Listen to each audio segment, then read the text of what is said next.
Welcome to a special edition of the Army Matters podcast from the Association of the United States Army. I am Nzinga Curry, Director of AUSA's Education and Programs, and I am joined by my co-host, Lieutenant Colonel Brittany Lloyd, an AUSA Army Fellow. Mrs. Curry, thank you. Today we highlight the Army's Ready and Resilient Strategy, Program, and Initiatives with special guest Sergeant Major Sharita Onugha, the Senior Enlisted Advisor for the Resilience Directorate. The R2 program is grounded in Army values and focused on educating the Army team on how to increase resilience and enhance performance across the formation. Sergeant Major, thank you so much for joining us today. Can you please tell us a little bit about yourself and your current position? Well, Mrs. Curry and Lieutenant Colonel Lloyd, thank you so much for having me. I am really happy to be here and share the wonderful opportunities about the Army's Ready and Resilient campaign. Just a little bit about myself. I joined the Army out of Indiana a little over 25 years ago, specializing in information technology. I currently serve as the Senior Enlisted Advisor for the U.S. Army Resilience Directorate under the Office Deputy Chief of Staff, G1, and the leadership of the ARD Director, Dr. James Hellis. I advise our Director and Army senior leaders, as well as our formations, on the well-being of our total force, which is very essential to personal readiness. I previously served in a few senior enlisted advisor positions as the Sergeant Major for the Cyber Center of Excellence, G3, the U.S. Army Signal School Proponent Enlisted Division, and Signal Enlisted Development College. I have various first sergeant positions at home and abroad within the 25th Infantry Division out of Schofield Barracks, Hawaii, and Iraq, as well as the 86th Expeditionary Signal Battalion out of Fort Bliss, Texas. I've served as a drill sergeant as well as an instructor at the Cyber Center of Excellence NCO Academy, both out of Fort Gordon, Georgia. And I remain persistent with my education goals, now holding a master's in business management. And I am also married to Chief Warrant Officer Obina Onugha, and we have one daughter named Trinity Onugha, who is 10 years old. That's just a little bit about myself. Very, very impressive career and beyond. So thank you so much for what you are doing for the United States Army and in particular for the Army Resilient Directorate. So thank you for sharing. I would also like you to share some of the more successful or maybe even the most requested programs as well as training approaches within the R2 campaign. Yes, ma'am. So I would like to tell you that ARD is the Army's enterprise-level agency responsible for the social and psychological personal readiness of our Army team members and families. And we provide direct support through policy, capabilities, and resources, but best of all, our training and education opportunities. And our efforts are collaborative and deeply nested with the Army values and the Army people strategy. And we work with other enterprise-level agencies, national partners, academia and research and science teams that also focus on various dimensions of well-being to help us develop these programs and training opportunities. This hands-on approach to development has led to several successful programs, training opportunities, and resources to ensure our services are relevant and applicable to the social and psychological needs of our team members and families. So, as you asked, I will spotlight a few for you. I'll start with the azimuth check. This is one of our resources that provides a confidential and personal assessment of an individual's overall fitness. This tool is important to establishing a baseline of strengths and challenges that help individuals determine a plan forward to improve these areas of concern. And it is a component of the New Army Fit website, making it accessible. And it is the updated version of the Global Assessment Tool, making it familiar. And it is only a 10-minute survey of questions that covers the 5 dimensions of readiness: physical, emotional, social, spiritual, and family.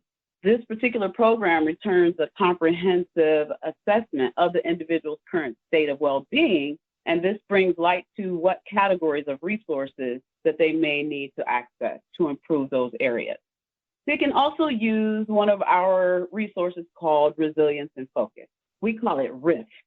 With RIF, anyone can watch a video, download an infographic, or learn additional skills to help with maybe a quick mood boost, a tip to get through a challenging work week, or a specific challenge related to self-compassion or maybe stress, maybe even a quick energy boost using deliberate breathing. RIF can be used as an individual effort, and organizations can even construct a workshop specialized to address immediate challenges. We have one of our favorites, performance centers. Now, we have 32 performance centers Army-wide, and again, they are accessible to all soldiers, family members, and DA civilians. And the most successful programs out of our performance centers are those that are tailored to the requesting organization or individual based on identified needs. The requester only needs to describe the problem set, situation, or behaviors, and the performance center manager and experts can customize a program or training approach to address those concerns. It does not have to be an existing catalog training opportunity. Let me give you an example of a specific training request customized just for the requester. A senior commander once wanted to improve communication and cohesion at the platoon and battalion leadership level. And at that time, we did not have a specific program to meet the requirement existing within the Performance Center catalog. In this case, the Performance Center experts developed a 4-hour training program for platoon leadership to discuss topics related to building trust and communication. They talked about leader and personal traits, the positive and challenging aspects of those traits. They discussed soldiers' challenges outside of their scope and resources to address those challenges and how to access them and utilize them. They also discussed why a soldier may not approach them in the first place. Like, what is wrong between our relationship where my soldier did not feel they could approach me with their problem?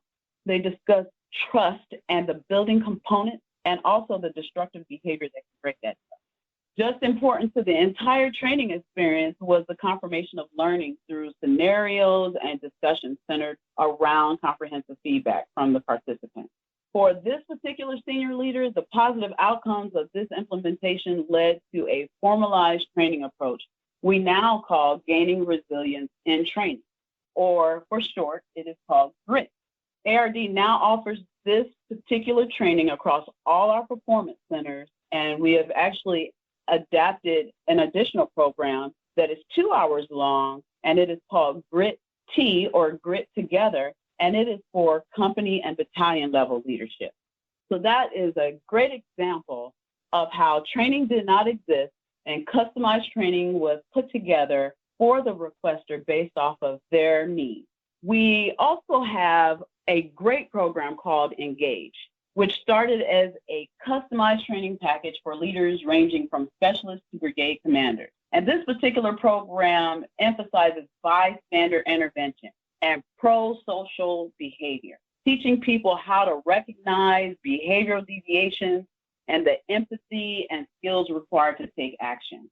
And this particular training is now a part of many installations' reception and integration training.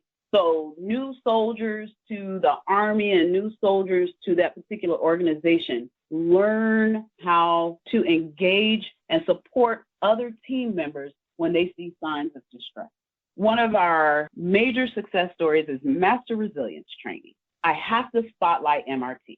Whether the application is certifying instructors or in a unit setting, it is a comprehensive approach to strengthening the 6 competencies shown to be critical characteristics of an individual we would call resilient: self-awareness, self-regulation, optimism, mental agility, strength of character, and one of my favorites, connection.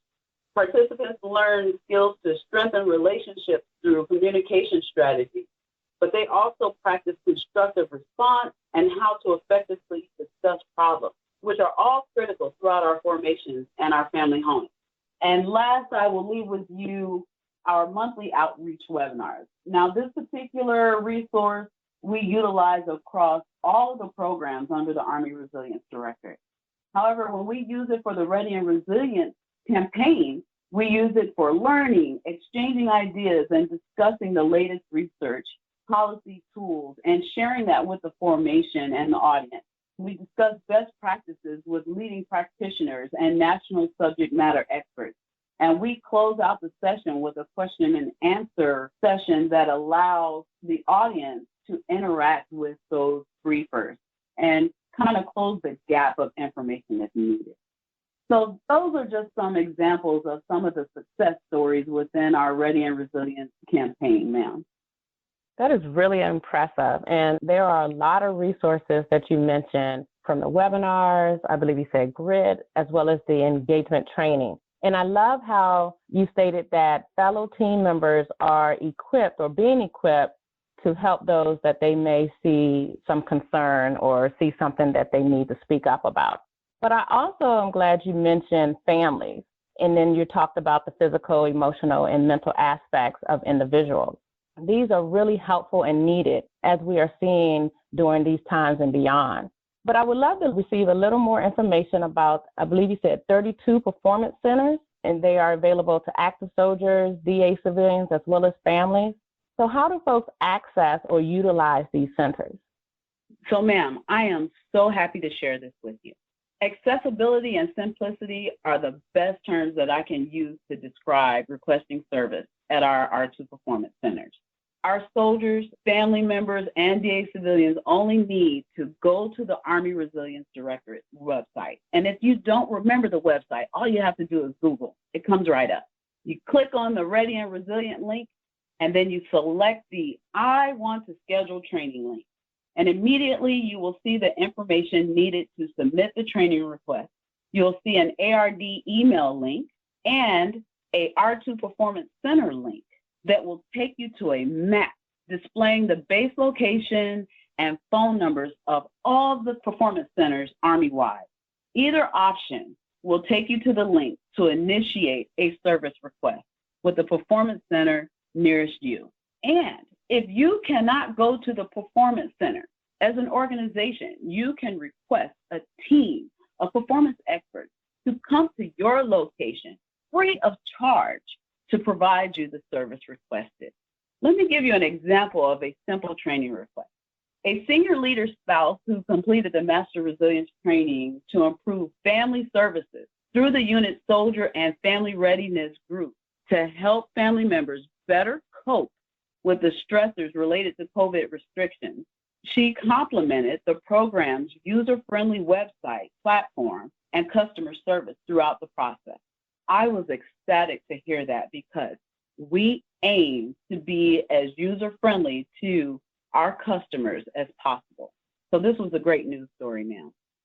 Excellent. Indeed it was. Thank you so much for that information. Sergeant Major, that's amazing and encouraging, and I've heard of almost all of those programs, so I think that's also a good news story. I've used the Azimuth check. RIF was new to me, and I'm definitely going to look that up because there's definitely times when there's a tough week. An inspirational video would be helpful, so I'm going to follow up on that one for sure. But as you mentioned, Sergeant Major, this program is designed to be accessible and easy access for our soldiers and family members. This is one of the many initiatives that the Army has to help improve and maintain soldier health and well-being.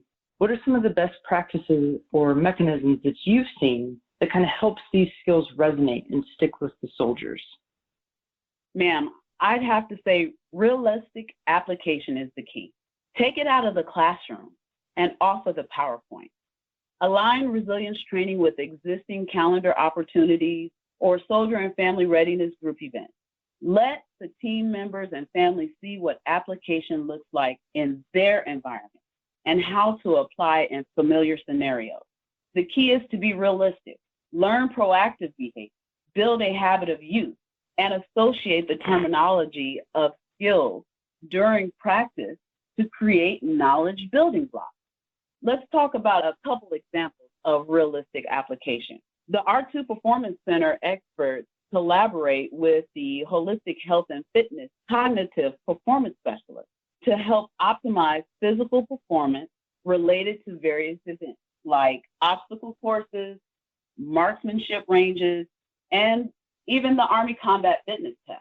The R2 PEs engage the mental dimension, preparing them for their peak performance using skills like imagery, goal setting, energy management, and attention control. And the H2F specialists focus on the performance skills operating out of the Soldier Performance Center.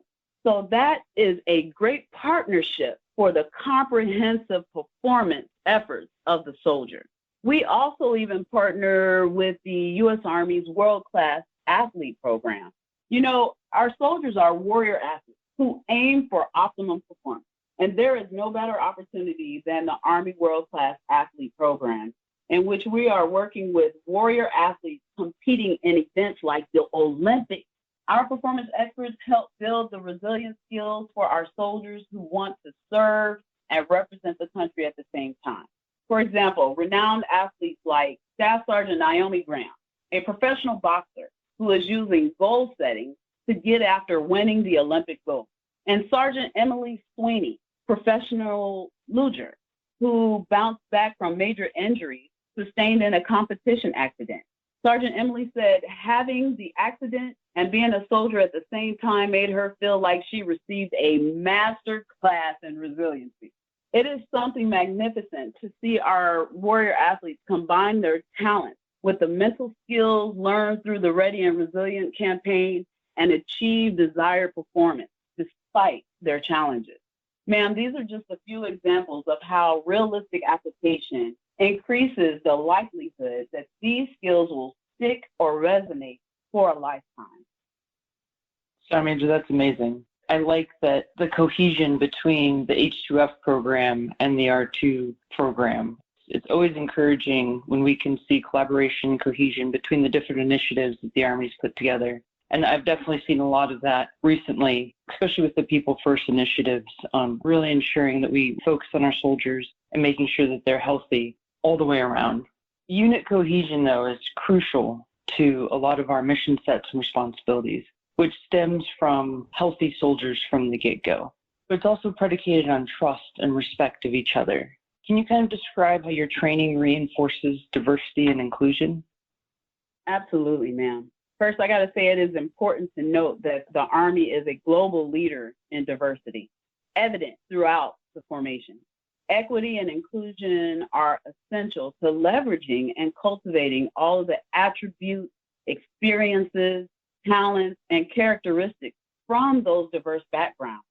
However, some people can be hesitant to engage the unfamiliar or that which may contradict their beliefs.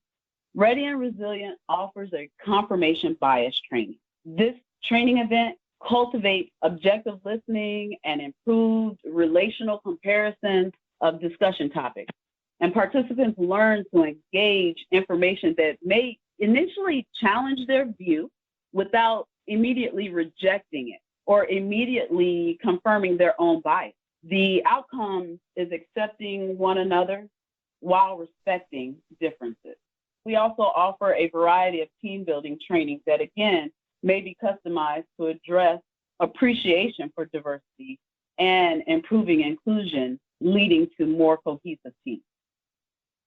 All of the programs you spoke about are really equipped to make sure that our soldiers are ready as well as resilient. So we appreciate everything that you discussed with us, but I want to know if there are any final thoughts that you would like to share with our listeners before we end.